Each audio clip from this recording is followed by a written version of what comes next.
So hello guys, and welcome to another video, and I've been playing WarioWare Move It for a little while now, and it's really fun.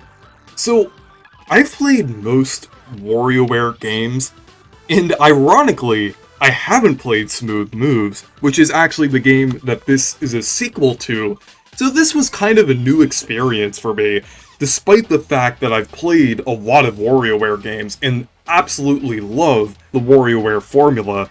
So this game has quite a lot of charm and quite a lot of things to do here. I mean, it doesn't really seem like there's a lot of content at first, but I would say it's just around what you would expect. It has about the same amount of content as Get It Together from what I've seen. It doesn't have like all the side modes that Get It Together has, but I would say there is a fairly good amount of content here from for WarioWare standards. But so far, I've just been having a fun time with it. I finished the main story, which is fairly short, which is to be expected for a WarioWare game. And I really like the cutscenes in this game. They're actually fully voiced this time, which was something that was, for some reason, wasn't in Get It Together. It was in WarioWare Gold, and they're actually much closer to the quality of the cutscenes in WarioWare Gold this time. Like, in WarioWare Get It Together, they were, like, really short, and they only used, like, very specific voice clips.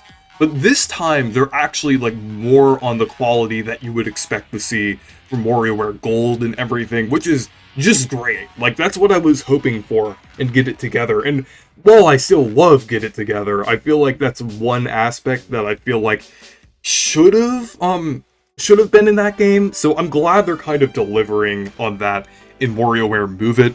And then with Wario, he actually has a new voice actor this time, with Kevin Afghani, who voiced Mario and Luigi in Super Mario Bros. Wonder.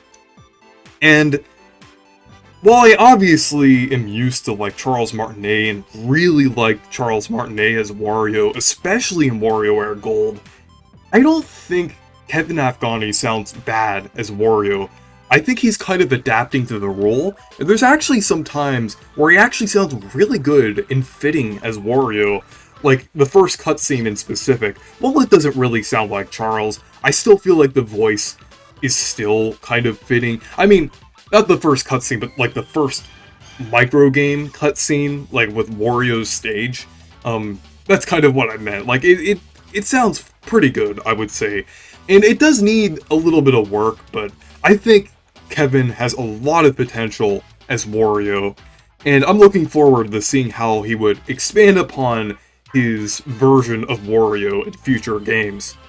But yeah, the cutscenes are great, have a lot of personality to them, which is something that I feel wasn't exactly in Get It Together entirely. There were a few good cutscenes in that game, but WarioWare Move It, I would say that the cutscenes are great across the board.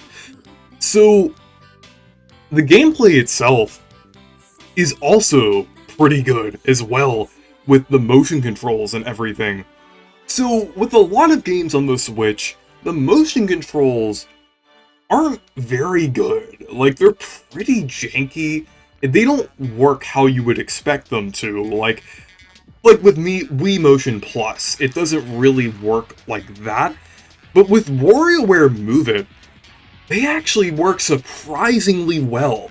Like, honestly, I would say this is the best implementation of motion controls that I've ever seen in a Switch game. And that's good, because this game basically relies on the motion controls. Like, the whole focus of this game, the whole point of this game is about the motion controls. And they actually feel good. I mean, there are a few micro games, and some of the positions are a bit weird. So, like, some of the micro games I kind of had trouble in, because it did feel a bit janky at times. But sometimes it was because I wasn't holding the Joy-Cons in the correct position, and I was still getting used to that form. But once I kind of got into the correct position for the form and had the Joy-Cons in the right place, it was much easier to do some of the micro games.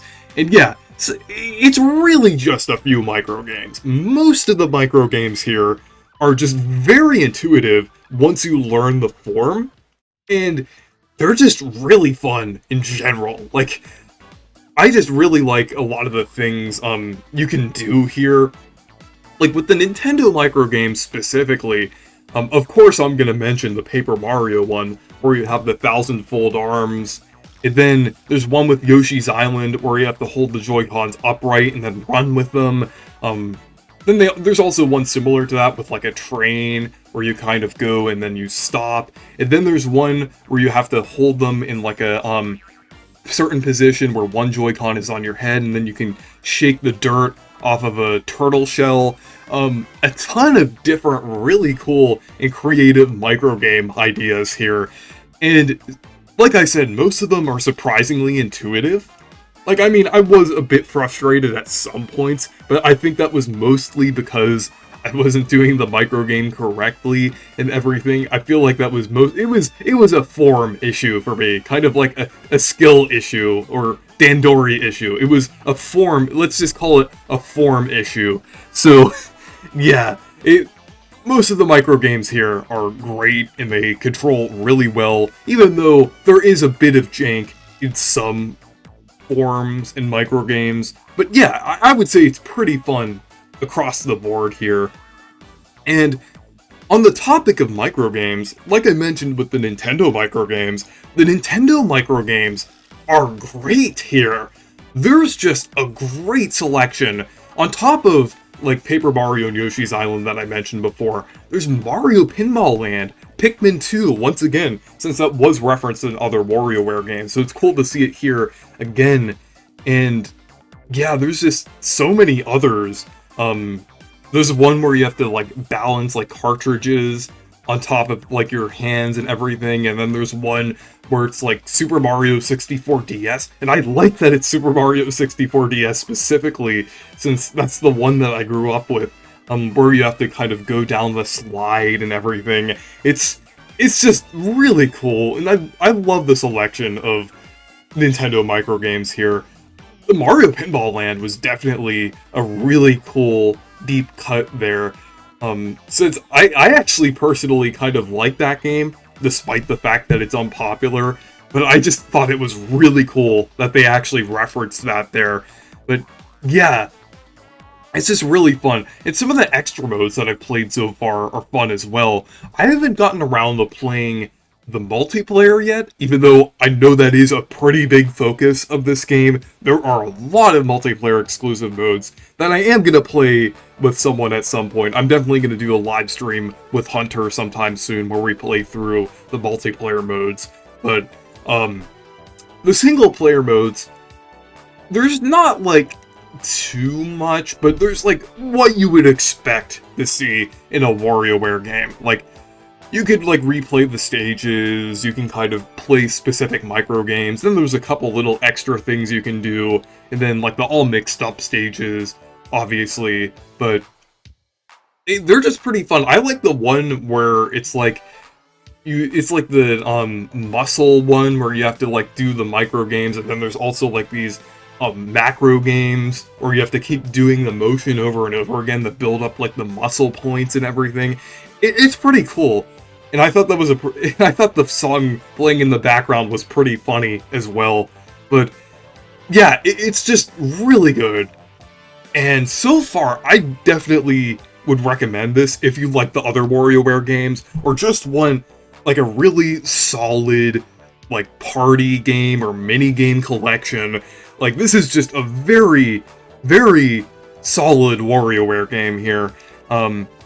And I could definitely see myself playing this quite a lot, probably almost as much as Get It Together, despite the fact that Get It Together is probably more replayable, since one thing that I'd say about WarioWare Move It is that there's not as many, like, extra collectible things. I mean, there are, like, certain form things and certain, like, poses you can do as collectibles, but, there really aren't as many collectibles this time, but I feel like some of the like, sometimes collectibles could be used to, like, basically pad out the gameplay time and just add kind of like a lot of padding to the game. And I feel like Get It Together had some padding in terms of the content that it had. So Move It didn't really entirely need all of that, but it would have been nice if it had like an extra little mode here, unless there's something that I'm missing. I just don't mind it too much, since I feel like the gameplay itself is just pretty engaging in general, and I feel like it kind of makes something like that a little harder when you have a game that's focused around motion controls, because I feel like a game surrounding motion controls, I feel like it's naturally going to be more limited, because Nintendo kind of does that. I feel like certain games with motion controls seem to be a little more limited, but I am satisfied with the amount of content here. Even though it doesn't seem like a lot, I do feel like there is enough to justify the price here. And I just feel like there is enough to kind of fulfill like the WarioWare experience. Because it does feel like kind of simple, which I like.